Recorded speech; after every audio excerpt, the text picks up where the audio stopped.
Between 1970 and 1982, the industry's oldest rule cracked wide open.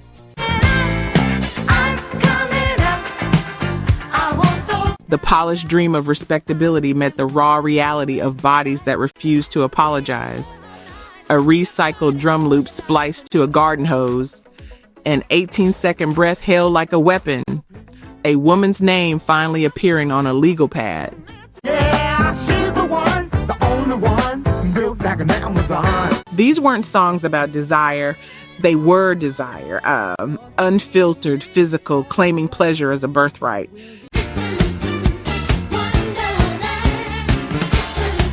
The price was visible in every choice.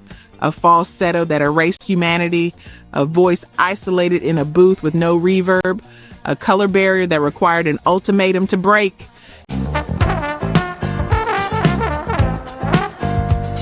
But by 1982, the barrier had shattered. The bodies were moving.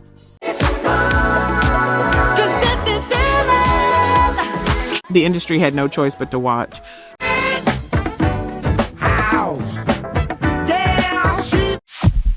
At number 14, the Bee Gees locked themselves into a studio in France to capture Stayin' Alive in 1977, and what emerged was a body stripped of humanity.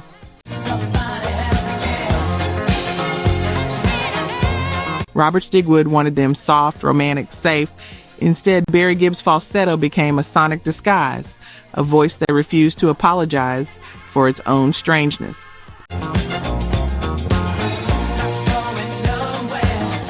The real weapon was the drum machine, a recycled loop of tape spliced to a plastic garden hose, holding tension where a human drummer had failed.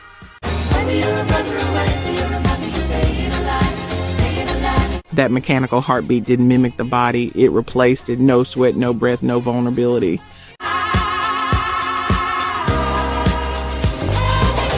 Just survival.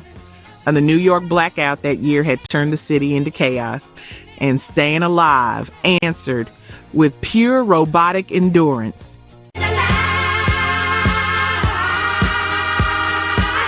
When you heard those drums, you felt the concrete, not the flesh.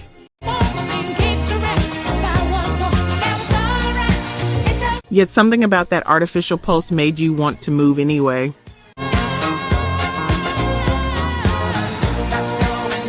Next, we meet an artist who chose the opposite path, raw, unfiltered confession.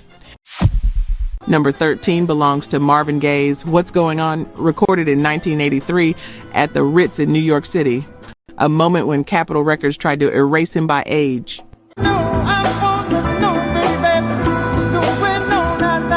Don Grierson looked at Marvin and saw a relic, a man whose body no longer sold records.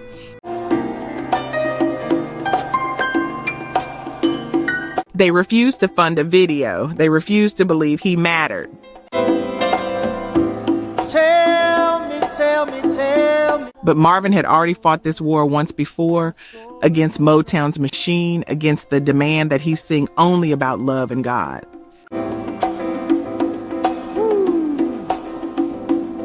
This time, he was asking questions nobody wanted to hear. Unlike the Bee Gees' escape into falsetto artifice, Marvin's voice was present, weathered, questioning, refusing the comfort of easy answers.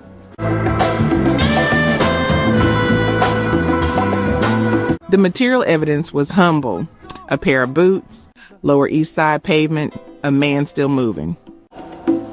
Yes, I want to know. The resistance point wasn't just age, it was the industry's terror of a black man who wouldn't perform happiness.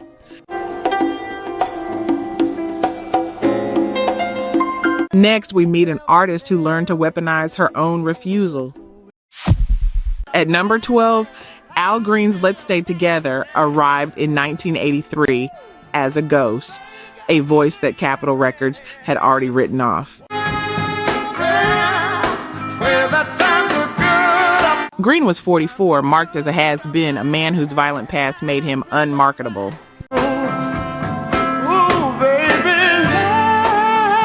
The resistance was absolute. Age, race, and the stain of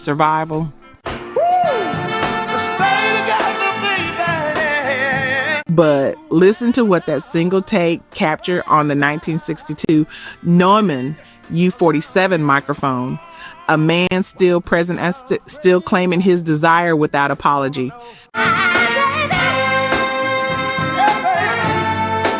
The fishnet stockings and leather miniskirt in the evidence file belong to another story, another woman's refusal, but they point to the same collision.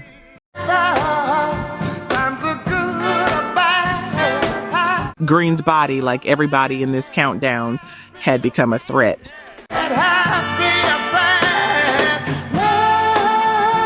Not because of what it did, but because it existed and refused to disappear.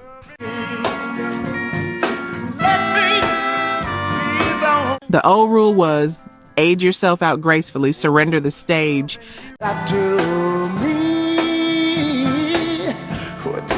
Green refused. His vocal was the argument.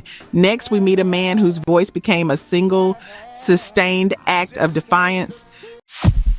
Number 11 is Bill Withers' Lovely Day, recorded in July 1977 at the record plant in Los Angeles.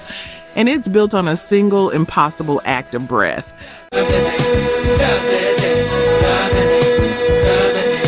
18 seconds, one sustained note on the word day, captured through a Neve console in a Neumann EU87. Always seems to know the way. Clarence Avon had frozen Withers' rights. Columbia Records had sued. The industry wanted him to pivot toward blaxploitation, toward disco, toward anything but this.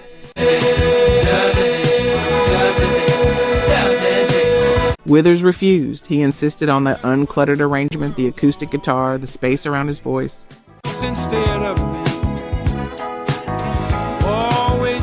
That 18-second note was his body speaking. I am still here.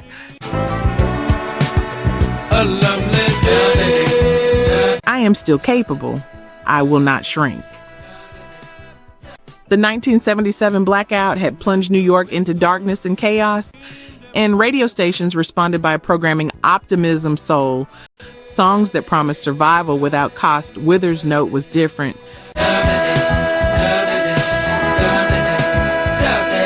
It cost everything. It was the sound of a man holding on to his own breath as an act of resistance. Next, we meet an artist who weaponized the double meaning. At number 10, Diana Ross stood in Power Station Studios in December 1979 and faced a choice that could have destroyed her career.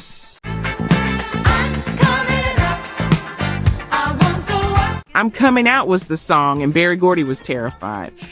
I'm completely positive, I think this time around. The LGBTQ plus subtext, the perceived alienation of heterosexual audiences, the risk of commercial suicide, all of it hung over the studio.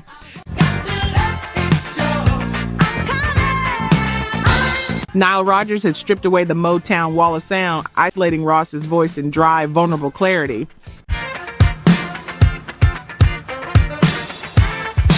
She burst into tears, demanded to know if this would ruin everything, then decided to lean in anyway.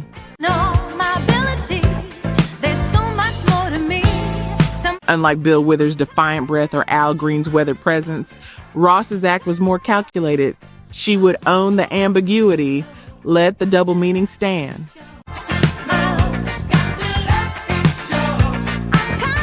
The disco Demolition Night violence in July 1979 had made dance music a liability.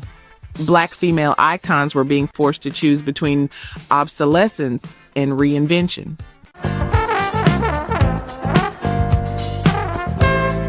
Ross chose the third path. She would be a superstar on her own terms, not the industry's.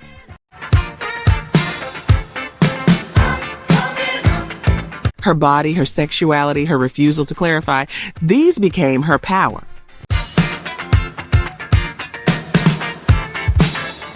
Next, we encounter the artist who would break the color barrier itself. Number 9 is Michael Jackson's Billie Jean, November 1982, at Westlake Recording Studios. And it begins with a bass line that Quincy Jones wanted dead.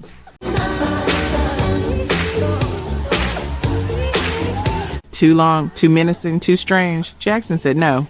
The Yamaha CS80 synthesizer had been programmed to create a sound that felt isolated, alien, dangerous, not the warm Motown groove, but something that made your body tense.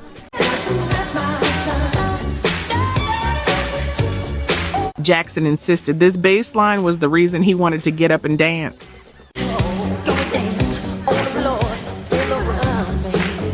He forced Jones to keep the 6-bar intro intact. The material evidence is the direct injection box, the custom patch, the deliberate sonic estrangement.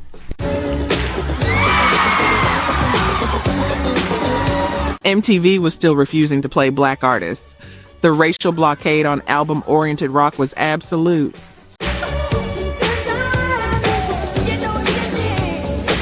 Billie Jean didn't ask permission. It broke through with a bass line that sounded like nothing else on radio.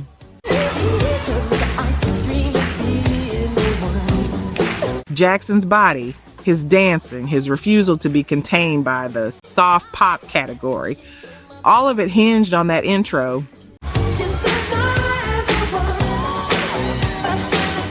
Unlike Diana Ross's calculated ambiguity, Jackson's move was pure sonic aggression. Next, we meet the artist who reclaimed her own name. At number 8, the Commodores' Brick House in April 1977 tells a story of erasure and correction. She's the one, the only one, built like an Amazon. The song came from an orange legal pad, 3 AM Insomnia, Shirley Hannah King's handwriting, but Motown's hierarchy tried to bury her.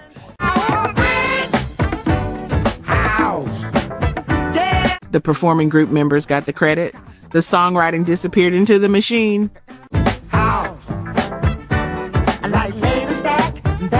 William King stopped it. He told the producers, the label, the industry, "My wife wrote this. I can't take credit." The Equal Credit Opportunity Act amendments in 1974 and 1976 had made female financial autonomy legal. Now it became personal.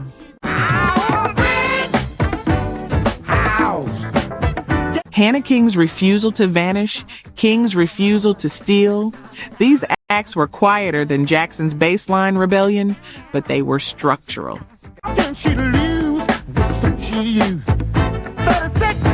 The material evidence is the legal pad itself, the handwriting, the insistence on attribution.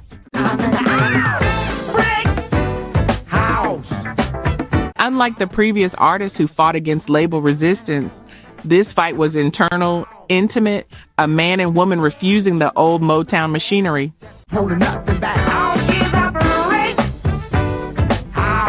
Next, we meet an artist who built his entire empire on emotional exposure. Number 7 belongs to Stevie Wonder's Sir Duke, recorded in September 1983 at Mayfair Studios in London, a moment when age, gender, and legacy all collided.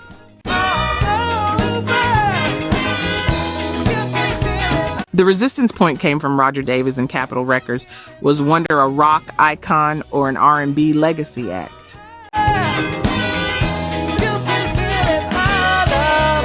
The question was designed to diminish him, to place him in a box labeled nostalgia.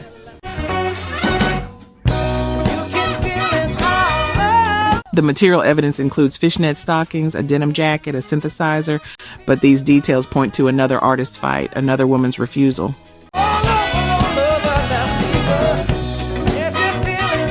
Wonder's own battle was against the reduction of his genius to a single category.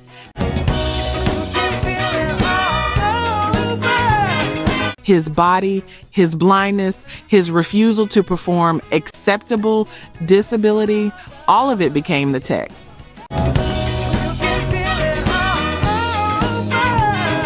The Yamaha DX7 synthesizer represented the future. Wonder was being asked to represent the past, and he refused both categories.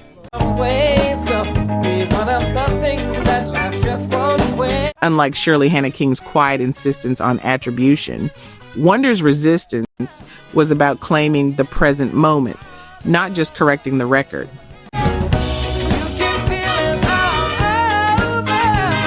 Next, we meet an artist who sang herself out of a cage. At number 6, Chaka Khan's I'm Every Woman exploded in May 1978 at Atlantic Studios in New York City, and it was an act of calculated betrayal.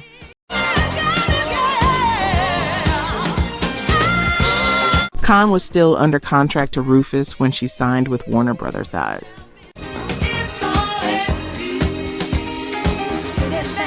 Record solo, her bandmates felt abandoned. The group dynamic was being eclipsed by her voice.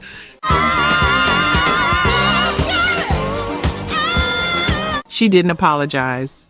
She walked into the studio, demanded that her vocal track be prioritized over the instrumental mix, and recorded at 145 BPM, the exact threshold where disco crossed into pure physicality.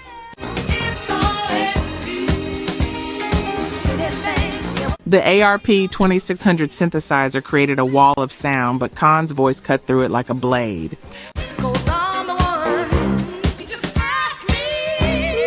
Her act was more aggressive than Diana Ross's calculated ambiguity or Stevie Wonder's category refusal.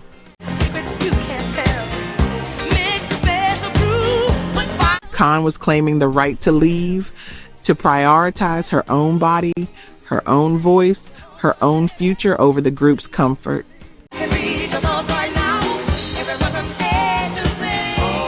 The Equal Credit Opportunity Act of 1974 had made this legal. Khan made it personal.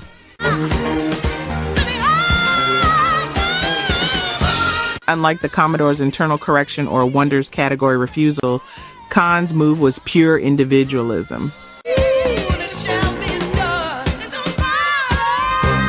Next, we meet an artist who rewrote the rules of songwriting itself. Number 5 is Earth, Wind & Fire's Boogie Wonderland, recorded in September 1978 at Cherokee Studios in Los Angeles. And it was built on a refusal to write what the industry demanded.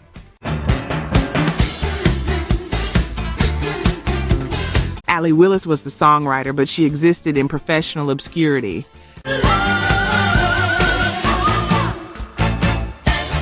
The A-list songwriting circle was gatekept by men. Women were expected to write love songs to center the male protagonist's desire.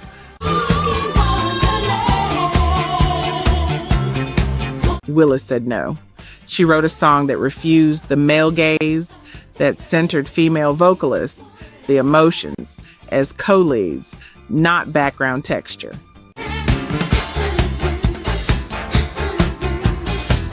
The material evidence is Maurice White's briefcase, yellow legal pad, hand-scribbled lyrics, but the real artifact is the structure B of the song itself.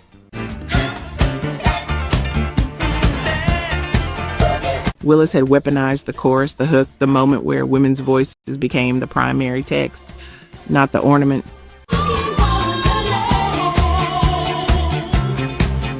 The 1978 Equal Rights Amendment extension had shifted the political landscape toward female autonomy. Willis translated that into sonic form.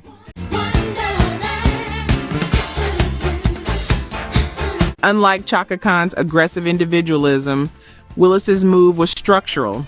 She changed what was possible in the song itself.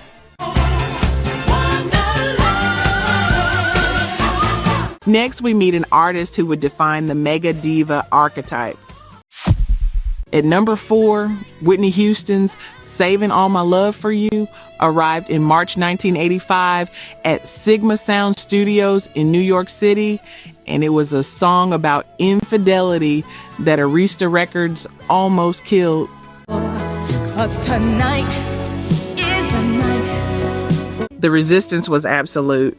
The other woman perspective, the explicit narrative of adultery, the fear of alienating white adult contemporary audiences. It's not very easy. Clive Davis overruled the radio consultants. He told producer Michael Masser to keep the Mistress lyrics intact, to record Whitney in an isolated vocal booth with a single Neumann U87 microphone, zero reverb, forcing intimate, non-performative proximity.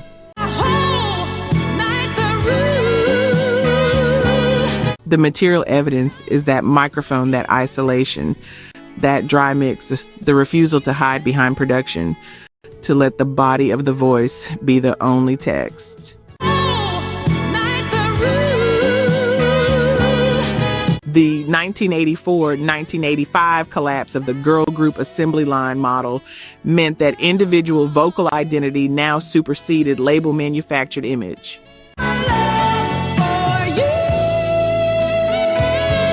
Houston's voice became the argument. Unlike Allie Willis's structural songwriting refusal, Houston's act was about claiming the right to sing, about desire without apology, without softening, without the church language that had protected respectability.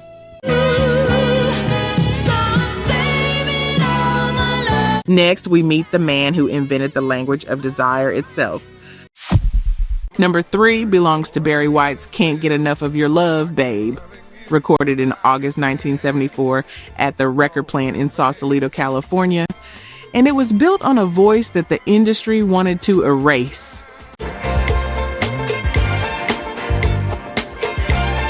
White's baritone was coded as female vulnerability by 20th Century Records executives. His hyper-masculine persona terrified them.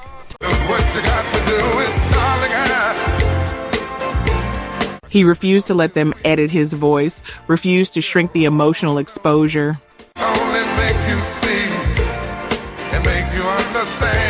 The material evidence is the custom-built 40-piece orchestral arrangement, the overdubbed, stuttering string section designed to mimic the physiological rhythm of a heartbeat.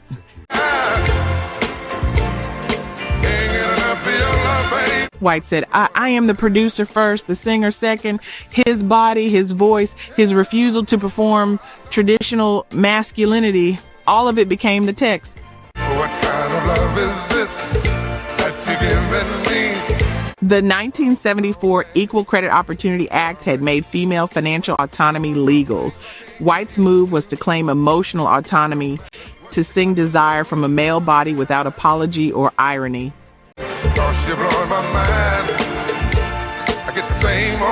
Unlike Whitney Houston's isolated vocal booth or Allie Willis's structural songwriting refusal, White's act was about claiming the right to be vulnerable while remaining undeniably powerful.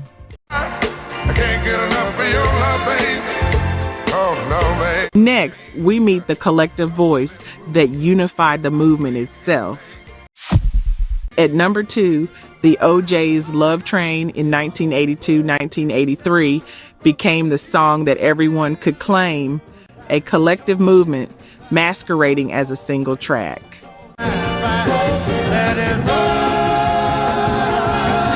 But the material evidence tells a darker story. A rejected master tape from the British group Bucks Fizz, Tina Turner's vocal performance, recorded in a single take to overwrite the existing arrangement.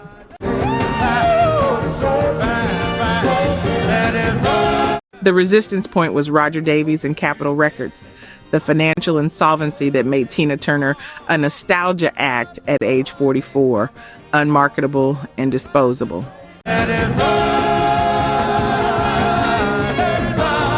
Turner burst into the studio and said, "It's a piece of crap, but I'll do it my way."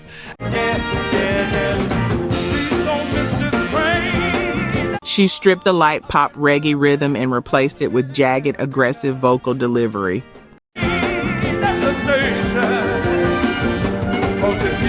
The 1982 disco demolition aftermath had forced the industry to pivot from collective girl group aesthetics to the singular power soloist archetype.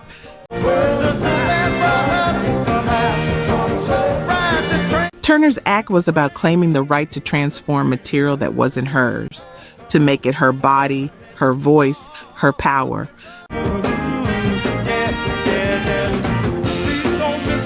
Unlike Barry White's emotional vulnerability or any artist before her, Turner was reclaiming the right to return. Finally, we reached the moment that broke everything open. Number 1 is Michael Jackson's Thriller, November 1982 at Westlake Recording Studios.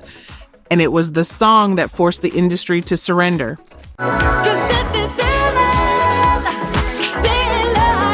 Quincy Jones wanted the intro shortened, the bass line softened. Jackson refused.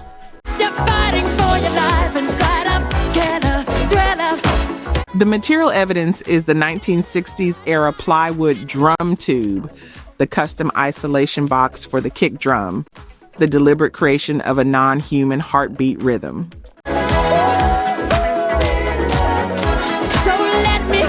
MTV had erected a color barrier.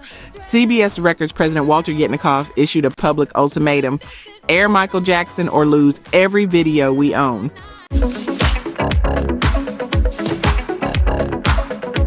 The network capitulated.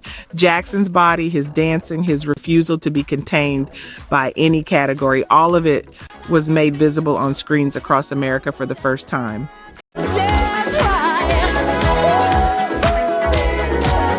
Thriller wasn't a song, it was a breach. It was the moment when the industry's old rules finally shattered.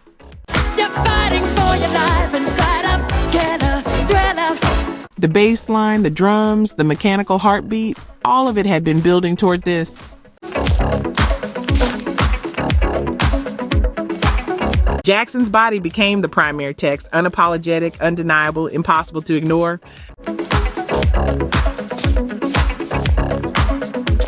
This is where the story ends, but the bodies keep moving.